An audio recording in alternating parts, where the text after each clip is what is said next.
Hey everyone, I hope you're doing well. So today I'd like to introduce you to one of the tools from Ryobi's One Plus range, the Ryobi R18PI compact compressor. You're about to see a super handy tool, but I won't spoil anything yet. Let's check it out in the next segment. See you in a bit. So here is the little compressor in question, the Ryobi R18PI. So as you can see, it's a pretty compact and also quite lightweight tool. We'll talk more about that in a moment. And most importantly, it's compatible with all Ryobi One Plus batteries.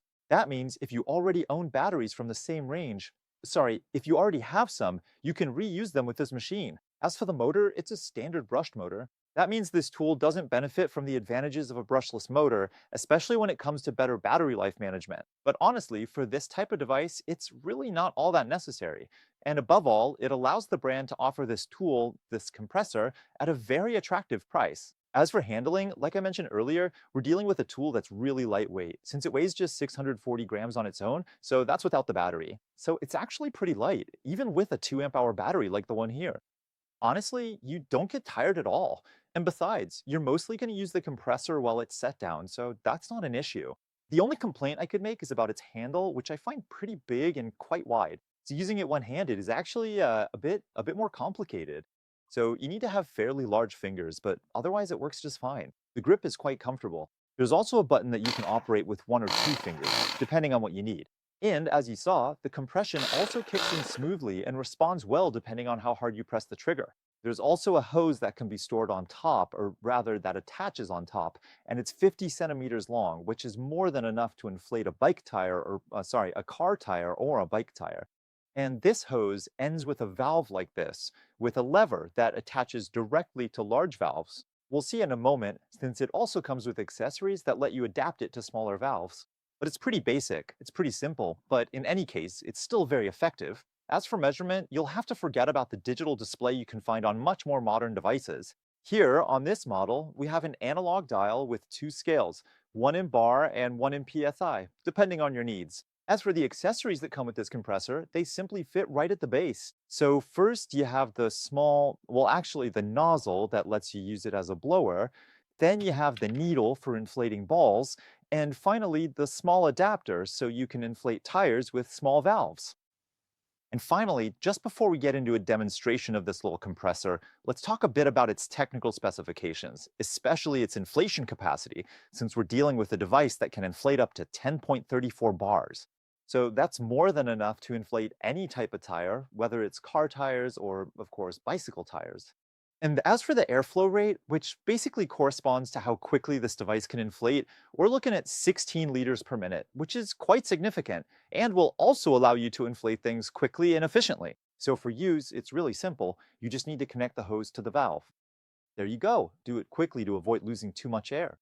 Next, you'll be able to check what pressure you're at. So here, we're at about 1.5 bars, so of course it's less precise than a digital gauge, and now I can start the compressor. Since it's lightweight, I can hold it at arm's length. Otherwise, with the 50 centimeters, I can easily set it down. But anyway, with this device, you have to keep your finger on the trigger to activate the compression. And so here, on my bike, I'm gonna want to pressure around 2.5 bars.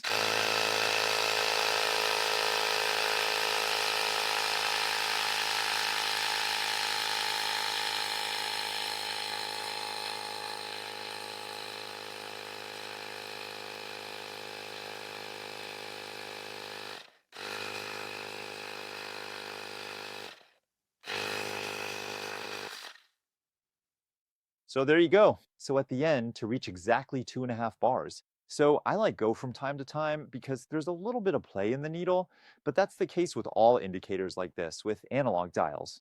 So now I'm right at 2.5 bars. So as you saw, the inflation was still quick and efficient, really no problem at all. As you've seen, we're dealing with a practical and efficient tool here, since it can inflate any type of tire, really, because its maximum inflation capacity is 10.34 bars, which is more than enough to inflate your car tires, bike tires, trailer tires, basically any kind of tire. And on top of that, you get a little needle, so you can also inflate balls. As for the motor, it's a standard brushed motor. That means you don't get the benefits of a brushless motor, but honestly, for this kind of tool, it's not really necessary, and it allows the brand to offer this compressor at a very attractive price. When it comes to handling, it's also pretty good, because this tool is very lightweight, weighing only 644 grams. So you can easily hold it at arm's length, even though, honestly, you can also just set it down without any trouble. Especially since, with the 50-centimeter hose, that'll be more than enough for you. Of course, it depends on where your valve is located on your tire. Obviously, if it's at the top, it'll be a bit harder, but if it's at the bottom, no problem. You can set your compressor down, keep your finger on the trigger, and inflate it easily. Now, it's true that a digital gauge would have been preferable for even quicker pressure readings, but honestly, once you get used to it, this analog gauge, it will be more than enough. And above all, it also allows this machine to be offered at an even more attractive price than if it were equipped with a digital gauge. By the way, while we're talking about price, you should know that this tool is generally sold for around 55 euros. So that's the price for the bare tool, meaning without battery or charger. So I think that's a pretty good price, especially if you already own One Plus batteries. That way, you'll have an extra tool, and above all, you can inflate your bike tires, car tires, and balls really effortlessly. And as usual, if you're interested in this compressor, feel free to check the description. I'll include the references for the best sellers, at least those offering this tool at the best price. That's it. This video is now coming to an end. I hope you enjoyed it. Don't hesitate to give a thumbs up and subscribe to my channel if you haven't already. And in any case, I'll see you very soon for a new video.